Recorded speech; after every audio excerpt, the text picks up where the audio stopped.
Hey beauties, welcome back to my channel.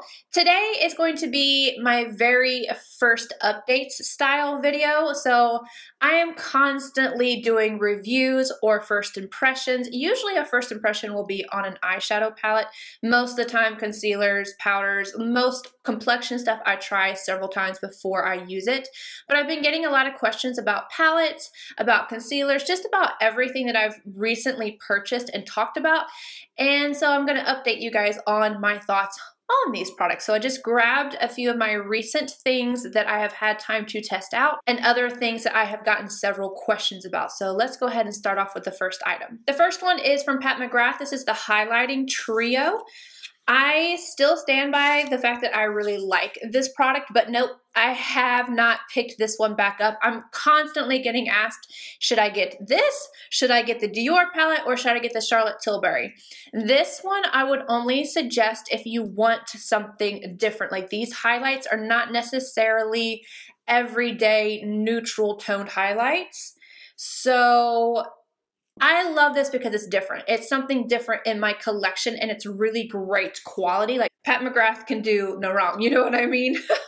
Like I knew purchasing this that it was going to be something that I didn't reach for a lot, but it was different in my collection. And as a makeup collector and enthusiast, I'm very happy to have it. But just know this doesn't really compare to the Charlotte Tilbury or the Dior just because it's so different. Yet another highlighter. I am on like a highlighter craze right now, but this one is from Glam Glow. The packaging is awesome, but I have not reached for this again, and I believe I even said in the video, there's nothing particularly unique about it. It's smooth, it's pretty, it's fine, has hyaluronic acid in it, but it's not one that I would suggest to you guys. So out of all of them, this is a pass for me, so I don't know. The packaging is cute though. Somebody called it the Fight Club soap. I can't get that out of my head now. It just cracks me up. I have several eyeshadow palettes here. The first one is the Flamingo palette. I have been trying to do another look with this palette, but then I'm getting, please do 10 eyeshadow looks with the Anastasia Norvina palette, which is this right here. I am working on that. I am trying so hard. So this one I have used off camera. I think the shimmers are a little bit inconsistent. Like the one I used in my video, Tidal Wave, is very intense. It needs no help at all. And several of the other ones are the same way, like Island.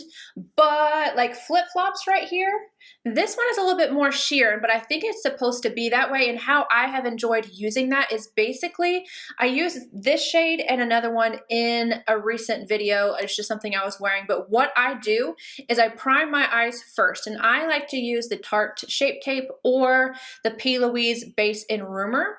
And what I'll do is I won't set my lid. I'll only set the brow and the crease. And then I'll go straight in before I do anything else. Straight in and kind of set that lid with whatever shimmer I want to use, and specifically Flip Flops. That makes it much more intense. It adheres. You don't need glitter glue or anything else like that. You don't need to wet it. And I just like it that way. So that's my way of using it. Now, I have had to reach outside of this palette to do the look. So like Flip Flops I used, I think with MAC Kid, or I believe it was the Tarte Aspyn Ovard. I think it was that one. I wish that this had a cool tone transition shade in here. So there's a few shades that I would switch out, but overall, I do really like this palette. But I do like this palette more. This is from Give Me Glow. It's the Summer Vibes palette. This one is so beautiful, requires zero work at all. The only thing I will say about this is that they're super pigmented, like super pigmented. If you're not careful and you're layering these over and over again, you can get a little bit deeper in your crease than you had initially wanted. But these are pigments, not like regular eyeshadows, but oh my God. Like, look at that. It is so intense, you guys. Yep, I knew it was gonna stay. And the shimmers are beautiful. So this one, if I was going to pick one or the other, I would pick the Give Me Glow Summer Vibes. This is just beautiful. The Melt Gemini palette, I like the packaging of this so much better than the actual packaging, but I used this a couple times before I actually did my review. So when I did my review, I already had my thoughts on it and I stand by that. I have not grabbed for this since. It just has a ton of fallout. The formula is not the same. Had this formula been the same as the Melt Stacks, I would have been in love with it. I have to keep this palette though because of the shades. Like, I know that they seem like they might be dupable, and they're not dupable, but I don't have anything in my collection like it because everything has like this slight yellow undertone to it that I really love, and I will put in the extra effort for this when I want to use it, but I have not grabbed for it since that video. I still think that this is one of the best palettes that Urban Decay has ever done. I think they knocked it out of the park with this, and I have used this a couple times since, and it's just been pretty consistent. This wasn't a palette that I thought that I was going to want. I almost skipped it, and I'm so glad that I didn't because really you can do everything with this, so it's definitely one that I highly suggest. Just a quick little update on this. I talked about it in my favorites. I'm still using this non-stop, and it's the Aspyn Ovard palette. Traditionally, I just like to go out with a really neutral eye and a bold lip or a neutral lip. It just depends.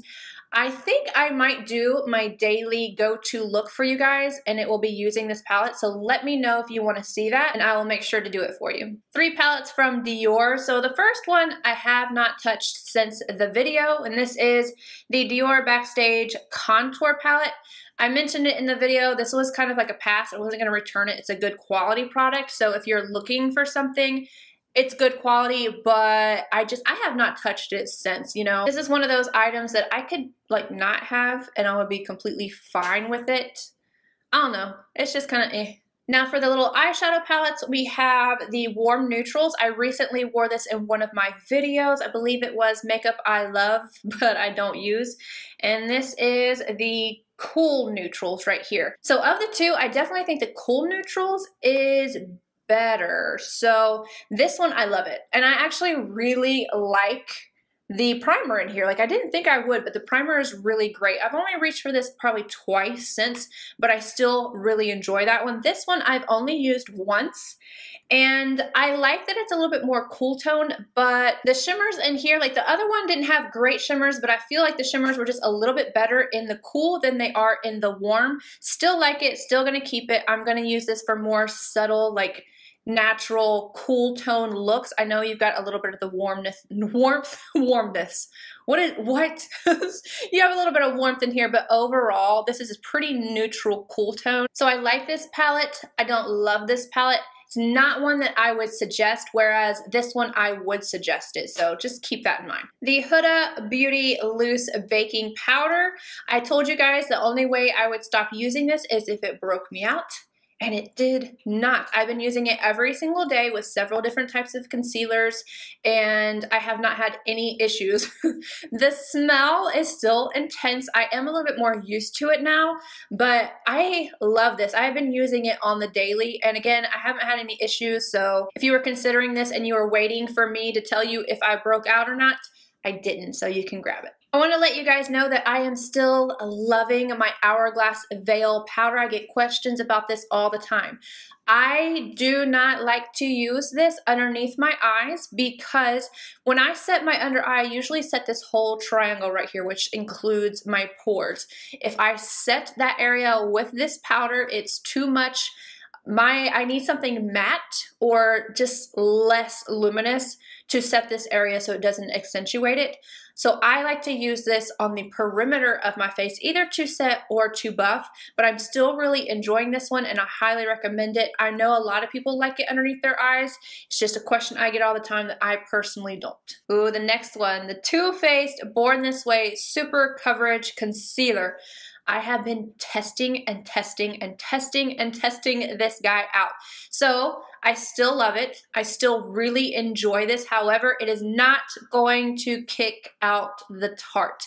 I do grab for this. Like, I was wearing it pretty consistently just to make sure that I liked it. But then after that, I am willingly grabbing for this. But when I want to look more perfected, I'm definitely still going in with my Tarte. I feel like the Tarte, I know on camera that the Tarte, some people said it didn't look as smooth or natural as this. I completely understand that, but my Tarte and the Becca Under Eye Anti-Fatigue Primer is gold.